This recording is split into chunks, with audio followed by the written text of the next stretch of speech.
Cina ini judi, mabuk, kaya. Kita ini sholat, wiritan, miskin terus sampai bosan. Ya, sampai bosan. Sampai orang Jombang bikin jajan saking dendamnya sama Cina, karena dendam sama Tuhan tidak berani. Dendam sama Cina, terus mereka bikin jajan namanya bol Cino.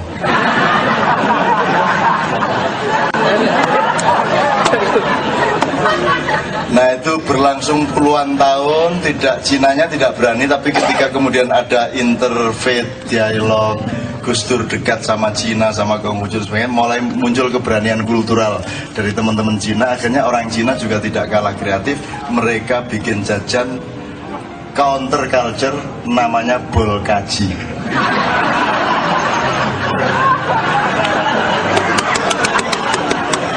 Wes pokoknya itu baik bol-bolan pokoknya. Jangan putus asa, jangan marah sama Tuhan. Tadi saya tanya sama malaikat, Pak Jibril, ini ada Arab Betawi, saya bilang, marah sama Bolgia, dia mengeluh, apa gue sholat sampai bosen tuh lihat sajadah, miskin juga sampai sekarang. Terus biar nanti saya bilang sama Tuhan, saya provokasinya Tuhan, kata Jibril. Provokasi gimana? Tambahin lagi miskinnya.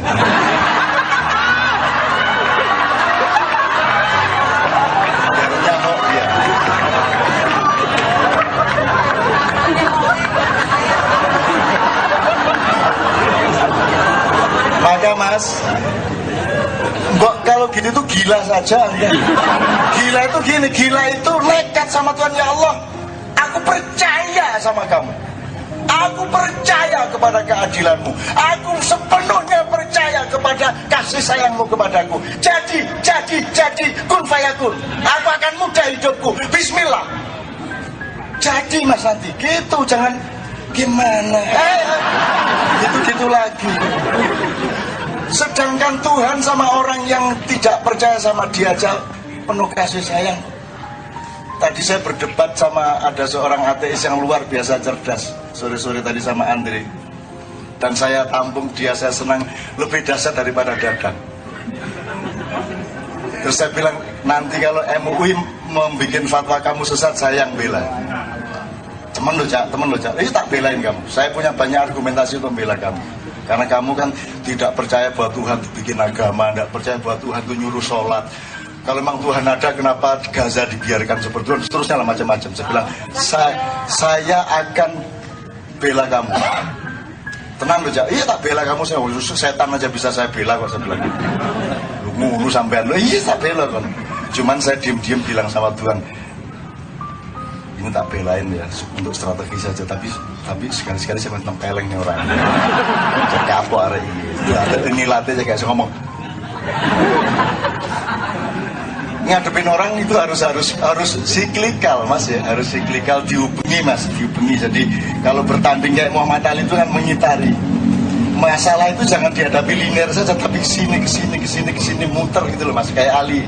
Makanya staminanya harus kuat. Meskipun tua kayak saya tapi masih oke gitu loh mas. Andaikan aku berani kawin lagi.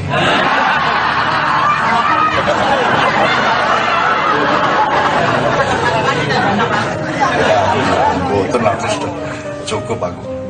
Oke, jadi apa namanya, cerita terakhir, Anda jangan Allah mengatakan anak indah dhanni abdi bi.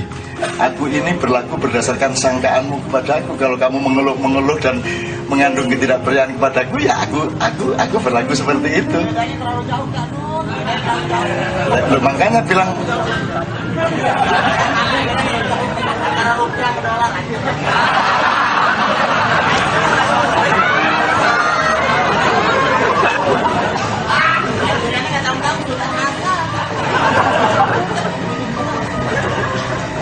tapi Sultan Bolkiah tidak pernah punya ekspresi segembira dia. Bayangin, miskin, susah, menderita, tapi ekspresinya gembira. Nah, makanya ketika terus malaikat Israfil tidak tega sama Anda, dia bilang sama Allah, ya Allah, aku tidak tega sama hambamu yang dikaji itu. Terus berilah dia rezeki yang banyak. Tuhan mengatakan, loh, nanti kalau saya kasih rezeki lebih banyak dia malah sedih. Lihat itu, rezekinya cuma segitu dia senang banget.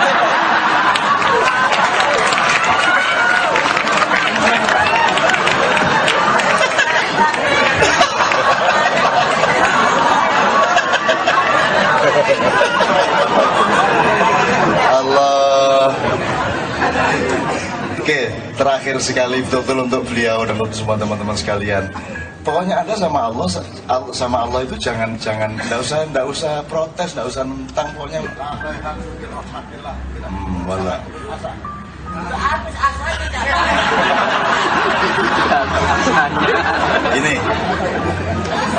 Ini sudah banyak, Anda sudah pernah mendengar semua, ada seorang tua penyembah berhala umur 89 tahun pada suatu hari sakit, lumpuh dan tidak bisa apa-apa, terus dia minta tolong kepada berhalanya. Berhala, sembuhin saya dong, saya kan sudah sembah kamu 80 tahun lebih. Tapi berkali-kali dia minta sembuh kepada berhalanya namanya juga berhala, tidak bisa menyembuhkan dia. Maka terus akhirnya, kalau kamu tidak sembuhkan saya, kata si sakit, saya akan minta sama yang katanya Tuhan Allah itu. Kalau memang dia ada, coba sembuhin saya. Gitu. Jibril marah. Bilang langsung, ya Allah, itu ada hambamu menghina kamu, masa kamu dibilang kalau memang ada Allah itu, kalau memang Allah ada silakan sembuhkan saya. Itu saya tidak tahan mendengar kalimat yang sinis seperti itu, kata Jibril. Allah ketawa, Jibril mulai mure-mure ngono iku. Tapi bagaimana aku mencintaimu ya Allah, dan aku menghormatimu, aku menjunjungmu sebagai satu-satunya sesembahanku, tapi dia menggunakan kata-kata yang sangat menyindirmu dan sangat melukai perasaanku sebagai pecintamu. Oh sudah lah Bro, gitu aja kok. Kamu kan malaikat, masa anda ruwet jiwanya sih kamu. Udah sembuhin sana, balik sana, sembuhin. Loh, malah disuruh nyembuhin. Loh bagaimana kok begitu kok malah disembuhin, kata Jibril. Bril, kamu itu enggak punya strategi apa gimana? Kalau enggak saya sembuhkan, terus bedanya saya sama berhala apa?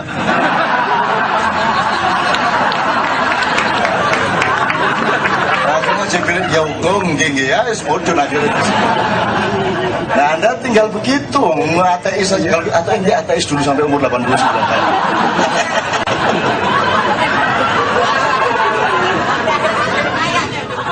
Oh kaya, bismillah. Kaya. Amin ya rabbal alamin. Amin ya rabbal alamin. Oke. Bagaimana enggak kaya, bang, rokoknya dari tadi enggak berhenti-berhenti.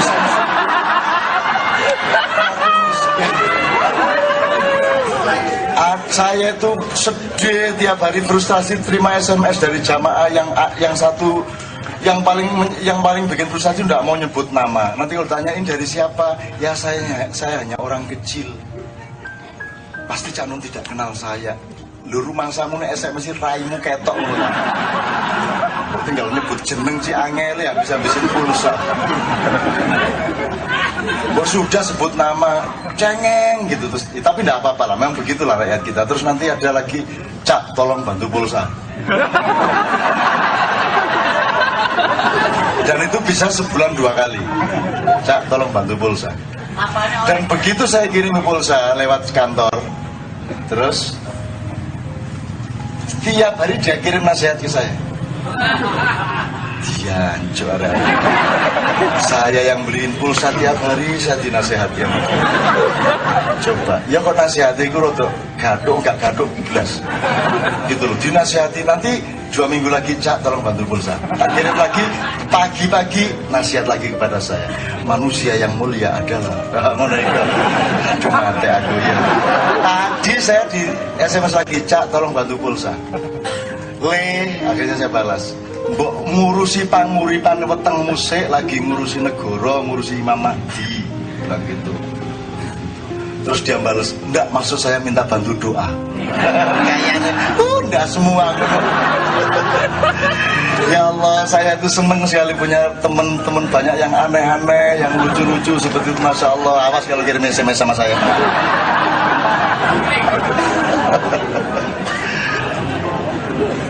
Oke, tapi saya kira sangat banyak faktornya. Memanage Brunei yang hanya 1 kabupaten itu pasti jauh lebih mudah daripada memanage Indonesia yang terlalu luas, yang berasal dari ribuan kerajaan, yang sekarang saja secara resmi ada 162 kerajaan dengan bahasa yang bermacam-macam, dengan kelakuan yang bermacam-macam, dengan pulau yang terpencar-pencar, sehingga sesungguhnya ketika kita awal bikin negara itu harus dihitung betul teknis manajemen kenegaraan kita. Dan saya kira kalau mau dilihat, Indonesia ini memang sudah salah sejak awalnya. Gini, tapi inna ma'al usri yusra, inna ma'al usri yusra. Jadi tidak boleh ada detik di mana kita kehilangan kepercayaan terhadap masa depan. Jadi pernah kita omongkan di KC bahwa Allah menjamin kalau kamu mengalami kesukaran, pada saat itu juga sudah ada kemudahan. Tinggal kamu cerdas apa tidak, kamu peka atau tidak. Kalau waktunya kamu pakai hanya untuk mengeluh dan mengutuk, maka kamu kehilangan momentum untuk menemukan kecerdasan terhadap kemudahan itu. Jadi kan bunyinya inna ma'al usri yusron, bukan inna ba'dal usri yusron. Bukan sesudah kesulitan ada kemudahan, tidak. Tapi bersamaan dengan kesulitan sudah ada kemudahan. Maka disebut ma'a bukan ba'da. Nah, syaratnya begitu. Nah, kalau saya boleh, ini terpaksa menjawab sebagai ustadz sedikit ya. Soalnya bolgia, mulane kan soalnya nek bolgia ya tak dolekno bol Cina karo bol kaji kemana. Salah bolgia. Nah, bolgia denger ini terus dia jawab bolmu dewe ya.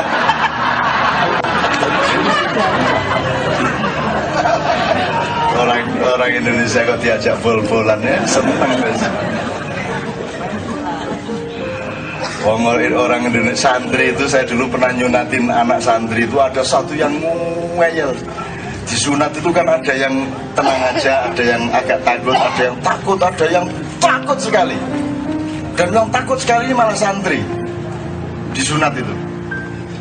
Jadi saking takutnya yang dia rasakan sakit itu bukan dia di sunatnya, tapi traumanya dan depresinya itu sendiri yang terasa sakit. Jadi dia maki-maki Tuhan. Yang lainnya kan bismillah, dia naik wana Gusti Allah matane, Gusti Allah matane. Wah, bayangin itu di desa saya, Gusti Allah di mata-mata ya. Oh no lo ada kayak gini. Wah, Masya Allah. Itu kalau kita tidak kaya kultur, tidak kaya bahasa, pasti kita kafir-kafirkan itu anak, kan begitu kan. Tapi kita kaya, kita luas, kita bisa berpikir sih. Kalau ada pendekatan mengenai angka 9 di dalam Al-Quran, ada juga pendekatan angka 7, ada pendekatan 19 dan lain sebagainya. Itu semua kita jangan jadikan fokus. Dia merupakan bagian dari mosaik metodologis di mana kita bisa menemukan kesejatian yang sama melalui pintu yang berbeda-beda. Salah satu pintunya adalah 9 tadi. Itu. Oke. Nah, ada opresi, kemudian ada suppress, terus baru ada situasi atau posisi depres. Jadi teman-teman sekalian, tinggal apa saja yang depres. Depres itu posisi ditekan atau posisi di apa ya, dipenek. Aduh, penek itu bahasa Inggris, bahasa Indonesianya ya. Diperes gini mas. Dipenek itu di. Nah,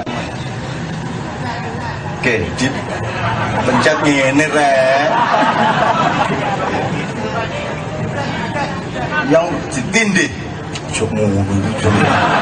Ditindih ini terus, nah ini ahli tindih ya. Saya dulu memang menyarankan, ya Ibu Tini aslinya pemain teater dan dia pernah workshop teater, ikut teater dinasti di Semarang. Tapi saya menyarankan dia diam-diam, meskipun Mas Budi ini aktingnya bagus, tapi saya sarankan coba mulai belajar dan merintis untuk jadi kiai. Itu satu strategi yang saya susun sejak dulu. Iki nek gak dadekno kiai mblaeni arek iki. Wong dadi kiai bojone brucul utawa muana. Baru mulai meteng meneh. Meteng meneh. Walah.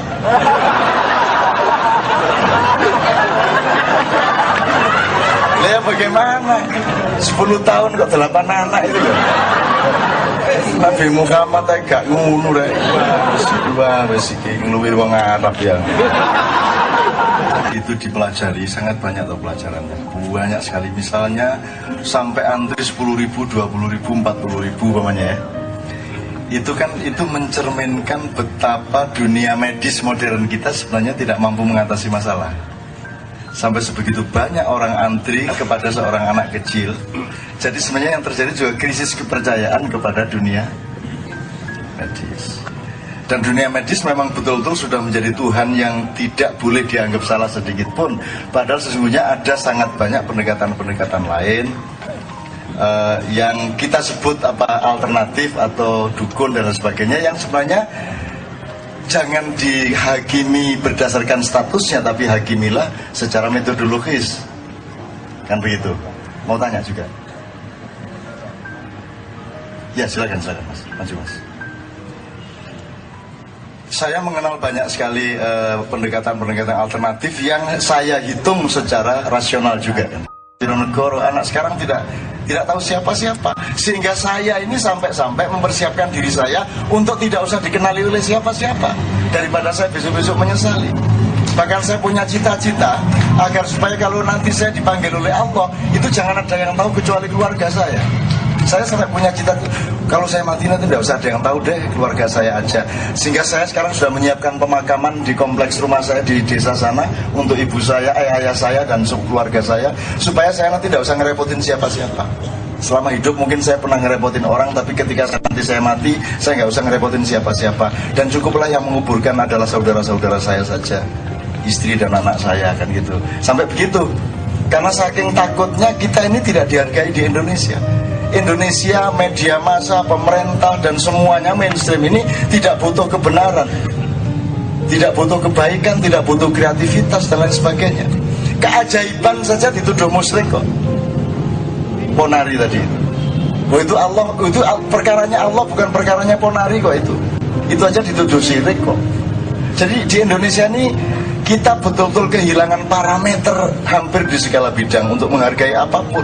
Oleh karena itu KC ini, komunitas Genduri Cinta ini menurut saya adalah satu surga yang luar biasa, di mana kita sangat appreciate berjam-jam terhadap siapapun saja yang berinteraksi dengan kita. Putian, nggak koper, akhirnya nggak koper ya tau lah, nggak koper. Ya itu tiap hari begitu. Gini nunggu anaknya, nggak koper. Sampai suatu malam dia tertidur gini, ngerokok sambil tertidur. Terus dibangunin istrinya jam 2:30 malam. Mas ajeng sedekah mboten. Terus gini dia, ya sedekah.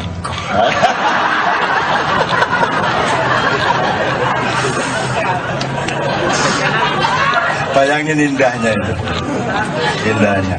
Kadang-kadang pakai hadis. Jadi ketika selesai Fathul Makkah, ketika seluruh pasukan Abu Jahal ditaklukkan, di tali tangannya dibariskan beribu-ribu di depan Ka'bah, Rasulullah kemudian berpidato, ya ayuhan nas, inna hadzal yaum laisa yaumul malhamah walakinna hadzal yaum yaumul marhamah wa antumut tulaqa. Itu artinya, wahai manusia, wahai para prajurit yang kalah perang, aku ingin menyatakan kepada kalian bahwa hari ini bukan hari pembantaian, tetapi hari ini adalah hari kasih sayang, dan engkau semua aku bebaskan. Berdiri semua. Kemudian prajurit Islam mengurai talinya. Bahkan kalian tidak hanya aku bebaskan, kalian tolong antri lewat pintu sana, pintu sana, pintu sana, dan kalian sudah ditunggu oleh onta, kambing, dan harta benda lain yang akan dibagikan untuk kalian semua. Itu kan? Jadi itu luar biasa, itu Valentine Day-nya Islam. Jadi hari kasih sayang yang luar biasa. Kemudian Tapi masih ada prajurit-prajurit Islam yang masih mengasah-asah pedang, karena kan bertahun-tahun mereka perang. Terus Rasulullah datang, ngapa ungkal-ungkal, kaget dia, iya ya sudah tidak ada perang, pulang sana, sudah tidak ada peperangan, pulang semua, tiduri istrimu masing-masing. Meniduri satu istri dengan baik dan santun sama dengan membunuh kafir 70 orang. Nah gitu, rumusnya begitu. Nah dipakai sama Yai Budi.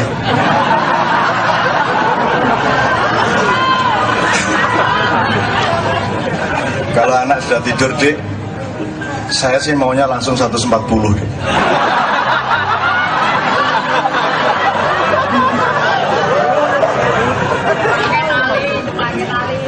Terus istrinya malah jawab 210 ya Om.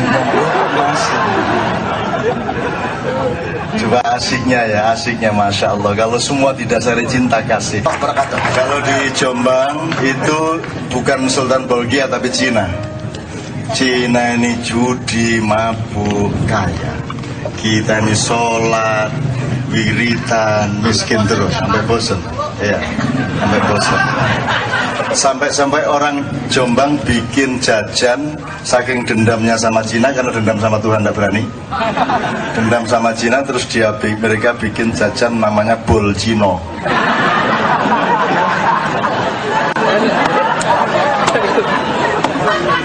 Nah itu berlangsung puluhan tahun, Cinanya tidak berani, tapi ketika kemudian ada interfaith dialog, Gus Dur dekat sama Cina, sama Konghucu sebagainya, mulai muncul keberanian kultural dari teman-teman Cina. Akhirnya orang Cina juga tidak kalah kreatif, mereka bikin jajan counter culture namanya bol kaji.